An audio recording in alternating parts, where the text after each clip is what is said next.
the heck is up with luck? Like, do we think, what is your viewpoint on luck? How often do you think about luck? For lack of a better word for this installment, I think we've decided, those books, those books where it's like programming for dummies, accounting for dummies. I think what we have here is life lessons from dummies. Totally. That's what we're going to talk about. Yeah. So as three dummies, what has been your favorite bit of wisdom that you've gotten, let's say let's keep it short, last week, last month? What's something that you've learned that you're keeping with you? I'll go first. I texted this to you guys, I think it was yesterday or the day before. It was a beautiful day, 18. Oh. Yeah, had some ice cream. So nice. It's gorgeous.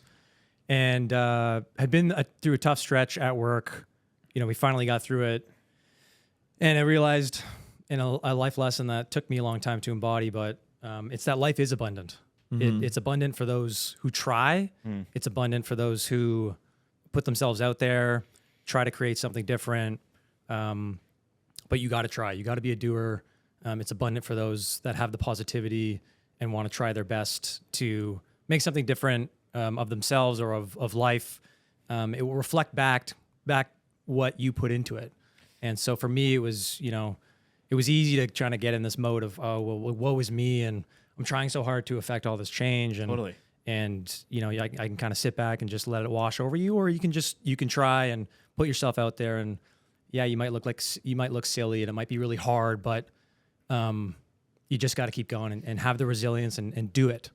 That's been one life lesson. If I can embody that and teach that to my kids, or even teach that to you guys and pass that on, it's important because it's there for the taking. It's so interesting because I have this conversation with Paul, my partner, all the time. And I sent him an article last week about active optimism, kind of like manifesting, and I'm not like hippy dippy going too spiritual, but this idea of like actively being optimistic. And there's all this evidence behind it that those who are actively optimistic, who are, choosing to be glass half full or looking on the bright side, whatever you want to call it, live better, fuller lives. You got to be active though. Yeah, it's active optimism. I think you got to be actively optimistic. Just being optimistic and saying, I hope that this happens, or I wish my life was like this. It's so easy to get into that trap of it's an external thing. But if you are active towards it, you must push. Yeah. You have to be active towards it. So the more important thing, so life is abundant for those who try. Correct. Active optimism. So I'm hearing the most important part of that equation is the effort. Action. It's having a sense of urgency and a bias for action. Like that life is for the doers and for those that are biased towards action. So this reminds me of my favorite, great quote. If you think you can, or if you think you can't, you're right. Yeah. Henry Ford. Nice. Yeah. Nice. Yes. Well, that's right. Yes. We're going to need someone to fact check that. But in the meantime, I love it because that is like the active optimism, choosing to believe that you can, or choosing to believe that you can't. Yeah. Choosing to believe that life is abundant and that you can do it, or choosing to believe, again, it's out of your control. And yeah. Excellence is reserved for some other outward class. Like I think for me, especially 1 year into business, you realize like you're looking on the outside in and it's like, oh my God, like these guys with all these businesses, like they must be crushing, like so smart. And I think for you too, it's like you think this success is reserved for like this other class of individual. And it's just, they're normal guys, maybe not as intelligent and had a worse starting point, but they got there because they were active about it. Hold on. So okay, we didn't intro here. So of course, Tyler, as right. We know each other, but our friends listening don't. So Tyler, owner of Beswick Tree Care, Sam, emergency physician. I operate a business called Hospital Mortgage. Yeah, we try hard, but also we got pretty lucky.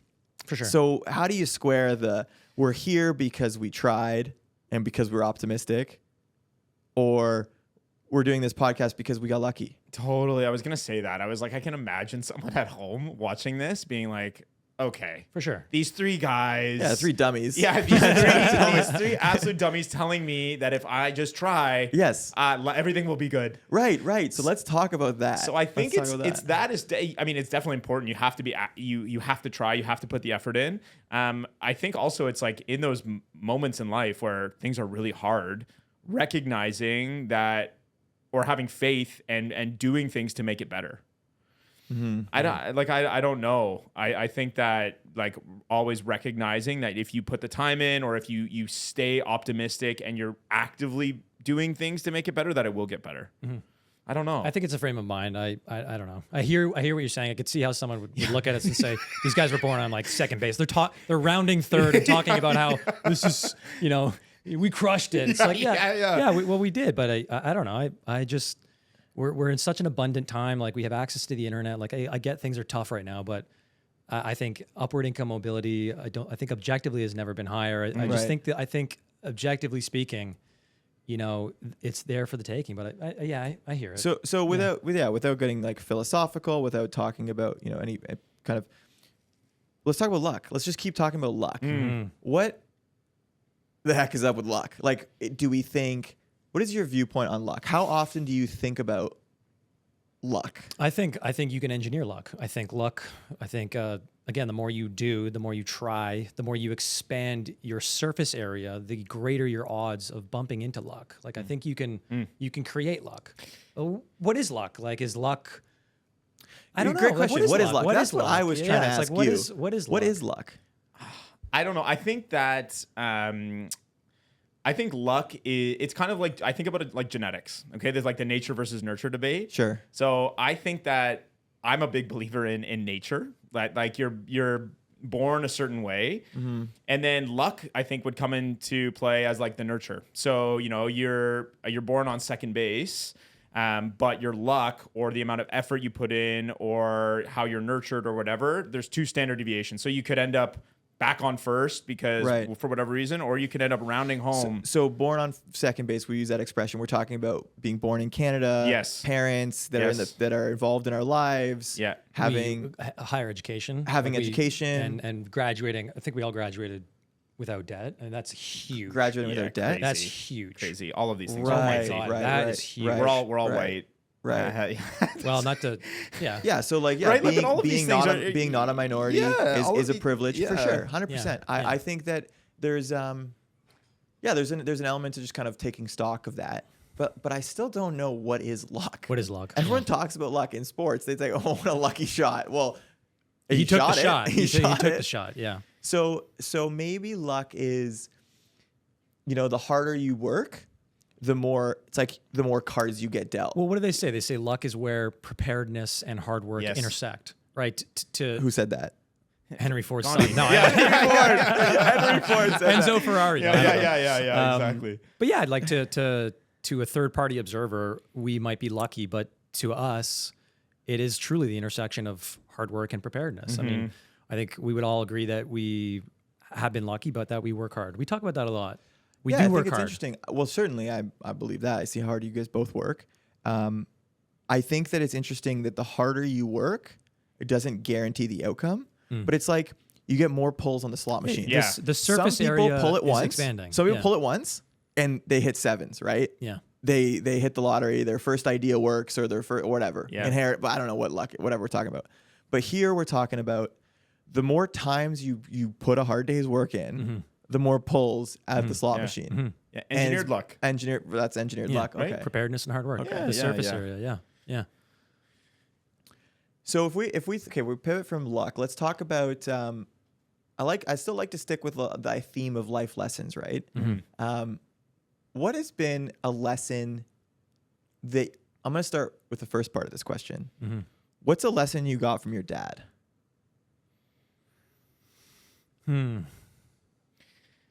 My dad, you guys know my dad. Of course. Scotty. Yeah, Scotty's the man. My dad dealt with a lot of hardship growing up. Just like really abusive father whom he then lost when he was 14, and then a mother who, kind of fell into drinking, and it's just like it was a tough childhood. And he is like the most unflappable man, and I think that's probably a product of what he's been through. So I can tell him anything, and he will come at it with a lens of trying to understand. He will not react. He will take in the information and process and come up with a solution. And as someone who, because of his mother, tends to be quite reactionary, I think that is something that I'm always trying to emulate and bring more into my life, is this idea that like things happen, people will come to you with bad things, and you want to be that person that people can come to with things, because he or she takes in information, processes it, and works toward a solution when that person is ready.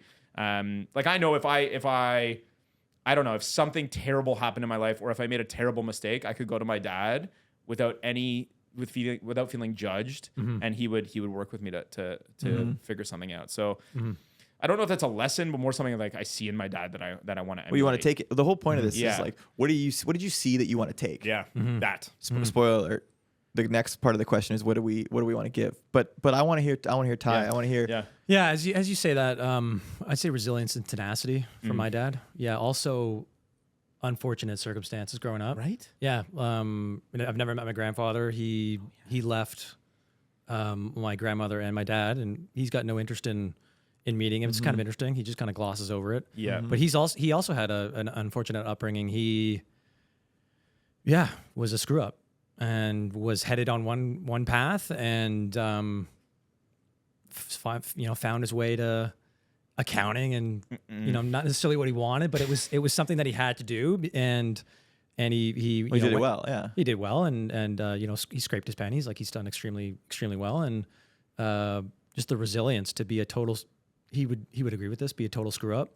Drugs, alcohol, all that good stuff, and then went to the military and straightened out. Finished college, got into accounting, and it just kind of did what he had to do. And it's the resilience in the tenacity of it. That's interesting too. The army component. Oh yeah, I see it in your dad. Oh, you see it. Well, visually, yeah, 6'2" and I was terrified of when we were in our 20s. I was terrified of him. Oh, so was I. Yeah. What do you think growing up with him was like? Yeah. Yeah. Wait, but now, okay, then when I think about that from my perspective, like my dad was a coach. Yeah. At a time when I didn't care about coaches. Like this is what I think is so sad, but now I appreciate.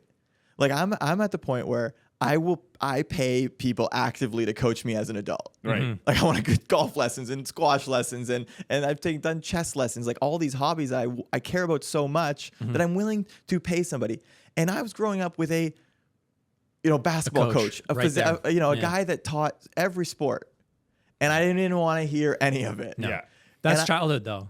Yeah, That's childhood. but You look back on it, like we talk about this all the time, like Youth being wasted on the young. Totally. Yeah. Totally. And I'm trying to teach this to my it's going to sound ridiculous, but my 10-year-old nephew, the concept of time, you are so wealthy, and he just doesn't get it. I'm like, wealthy, not in the sense of money, but wealthy in the sense of time. Yeah, well, we talk about defining risk, and then wealth is time. I think we've all realized wealth is time. The ability to allocate your time as you see fit. That's true wealth. And this idea that Brody is just so wealthy, and you can do anything you want to do, and it just kills me when he doesn't do well in school, and we define a child's success or even success in general is like, is this person going to go to university or not? Like, are you going to go to college? Where it's like, he would do exceptional in trades. Yeah. Or he's great at mountain biking and scootering, and why not just try that? It's just, meandering a bit here, but it's the concept of time and youth, and you just don't know it when you're a kid and your father's telling you do this, and you're like, you don't know anything. Yeah. So you look back on it. You had the ultimate coach. Yeah. Yeah. We still do. We I still guess do. there you we go. still do. There you go. They're right there. There you go. They're right there, There and you go. they are us, 20, 30, 40 years old, and they've lived it, and you can go to them and get it's unemotional, objective advice. Yes. And they love giving it. They love giving advice, and Obsessed with it. And I love Obsessed hearing with the it. advice. Yeah, I know. I ask my dad a question, even if I don't want to hear it, just tell me about it. Right. I would love to just widen my aperture a bit, and I'm sure he's telling it, and he knows I'm not listening, but I just want to hear it anyways. Our dads are gonna see this, and my dad has started I call it when I call him. He'll start ending the conversation with thanks for calling me. I know it means the world. So nice. It means the world. Yeah. Yeah, I think it's I love that point, Ty. It's like we don't need to dwell on I wish I was better as a teenager. Yeah. No. Just be that person now. Yeah, exactly. Yeah, it's Yeah. yeah. It's an interesting relationship. That whole father-son, teacher, student. It's fascinating. Dummies I love it. Dummies teaching dummies. Right. My dad will see this and agree. But yeah, dummies No, teaching dummies. I think that's the funny thing here is that everyone I love when you meet a really successful person and they're not just pretending to be humble. Yeah. They are just recognized they're just some person. Yeah. They're some woman or some guy. Yeah. And they're just a person and they got lucky Yeah. by external viewpoint. Yeah. But they know they worked hard. And Yeah. yes, of course they did get some good breaks along the way. Yeah. So what's your favorite, we should ask our parents, our mentors, we should ask them more direct questions. Give me wisdom. Give me me advice. Free wisdom. Yeah. What if ever anyone were to walk up to you two dummies and say, "What wisdom do you have for me?" What would you choose What's to the say? context? Set it a little bit. Yeah, sure. Let's set it. So I'm gonna pick Young, old. No, I'm gonna pick you, Ty, for right now. Sure. Everything you know about investing. Okay. Somebody comes to you, Ty. What can you tell me about investing? It's so broad, but it's also kind of This narrow. is a young person, like just This green. is somebody that is young enough to be choosing you. You're choosing a dummy. So they're 22. It's easy. I already have the answer. They're 22. They get out of school. They want to start their career in finance, and they're asking you, Tyler, what can you tell me about? What can you tell me about investing? This is a wild card that you just threw. They want to start a career in finance. I would say if anyone's just thinking about starting investing, it's just buy an index fund. Just put it in the market. Like you've got guys that spend literally millions of dollars a year to look at credit card data and track shipping and shipping containers, and they're tracking cars. It's just like you can't compete against people like that. And they're still barely beating the index. And exactly, they're still barely maybe not beating the index. Exactly. Hedge funds for decades have been an underperforming asset class. So it's just like if you just want to, get access to world star businesses and companies, just buy the index funds. Buy Google, buy Facebook. It's just leave that there. Would you say that someone has to really want to be interested in it? Absolutely. Yeah, because you're competing against, we're in what my old boss is building. That guy's obsessed. It's just lives it. If you're trying to compete against you and Hosper or Beswick, it's just you're not going to beat someone that is just so obsessed. And some of these guys are just and they have access to all these resources, limitless resources and all this data. It's part of the reason why you kind of look at you kind of look inside to side at your colleagues and being like, is this really? Yeah. Am I going to do this for the next 10 years? If you can't beat them, join them. Yeah, or just play a different game. Play a different game. Play a different game, right? Go play a different game with different rules, and like they always say, play basketball against really short people. I would love to do that rather than totally invest against giants. But if it's someone looking to get into investing, you got to be obsessed. You Game selection also. Game selection is huge. Game selection is life. That's life. So let's frame that, Sam, for you. I'm gonna pick a different topic, but I'm gonna try to cue it up the same way. So you're now getting asked advice from somebody who is about to go to med school. Oh man, yeah. I'm sure you get these a lot. Yeah, all the time. So someone's about to go to med school and they say, Sam, should I do this? I mean, yeah, I think so. But the medical system, the medical school system, and getting into medical school, and how much of a road it is, and all the financial barriers. There's a lot to talk about with someone who's looking to get into medicine. But I am not jaded. I'm not cynical. I'm very thrilled with a job where I get to help people every day and make an impact. What questions do you ask that person? If someone came up to me and said, would you ever buy should I buy a small business? It's not, for me, it's not a simple yes or no. I need to know more about that person. Yeah, totally. I need to know their why. Totally. Because there's cheap why. There's cheap whys and then there's expensive whys. And so for you, what are some questions that you ask? If you had 5 questions to ask that person to know, okay, is this person actually going to be successful? I can get my 3 or 4 or 5, but what are yours? I mean, just point blank asking them why they want to pursue medicine. Yeah. I think everyone will always tell you it's because they want to help people. But there's other ways to help people. So diving a little bit more into what specifically they like about medicine, what they think their strengths are. I think people in medicine nowadays maybe are too focused on the academics and not so much on the communication side of it, which is arguably the most important, getting information out of people. So I don't know. I think that's probably where I would start. I don't get a lot of people asking me at that point yet. It's mostly people who are like in medical school being like, how did you get to where you are now? How do I become an emergency doctor? Right. So competitive. But, I think in terms of like general wisdom that I've gained through this, and you guys will attest to this, we've had conversations about this, is just like the importance of health. Yeah. So health is wealth. Time is wealth. Yeah. And everyone's looking at money this whole time. Yeah. When that's a Totally. tool, it's a tool for sure. Yeah. But it's really, it's health, wealth, health, time, Yeah. relationships. Yeah. Like, are you telling me you would trade places with Warren Buffett? Yeah. No. Who's No. doing that? Exactly. Who's doing Yeah, that? He's what, 90 or something? Like, Right. he's worth all this money. I'm okay. I don't know if I would trade places with anybody. Yeah. Well, that's a nice. Doesn't surprise so me. privileged. Doesn't surprise me. Doesn't surprise me. You are in an enviable position, but No, that's not even it. There could be, you could be a 10-year-old about to start over again, That's right. You could be and Brody. you could be Brody, And I get you my could- brain. Now we that's are getting cheating. into a fun conversation. That's cheating. That's cheating. Yes, this is a good one. So I think the key here, because we could talk for hours about how we would go back in time Yes, and take over the world. Yes. Sure. But I think the key here is that let's just get our priorities aligned. Yeah. Because alignment of priorities. So really understanding that what is the pursuit of most people? It shouldn't be money. That's the fake goal. That's the false front. Yeah. Right? It's money affords you the luxury to do the other important things, which is have good health care or good health. Yeah. Like if you don't have money, yes, we live in a world where if you have a little bit of money, then you have access to things and you can choose to do things for preventative, Yeah. not just, when things go bad.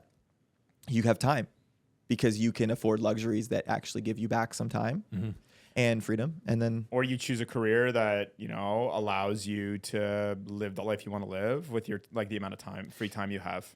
so I want to end it by giving my favorite example of a second base start, right? We talked about graduating without debt. Yeah. Not everyone does OSAP and all that. And even that's a tough starting point, right? It's tough to start in the hole in any regard. Everybody, thinks about a bootstrap entrepreneur, as like they took this huge risk to start on their own. Yeah. But if you're a single parent it's and you've totally. got 2 kids, doesn't matter how sure you are. Could be 95% sure that it's gonna be successful. You can't take that 5% risk that you cannot have an income for that time, right? So even just the privilege to have the luxury to go a period of time where you're not gonna have Yes. a paycheck, like that's another example of like a second base start. It's a great example of a second base start. Yeah, it's all of these things. It like all ties back. We're lucky. We worked hard. I don't. It's hard to separate the two and figure out why. But we keep asking the questions. Yeah, of course. Until we do. Because we're dumb. So this has been your first installment of life lessons from dummies. Thanks, friends.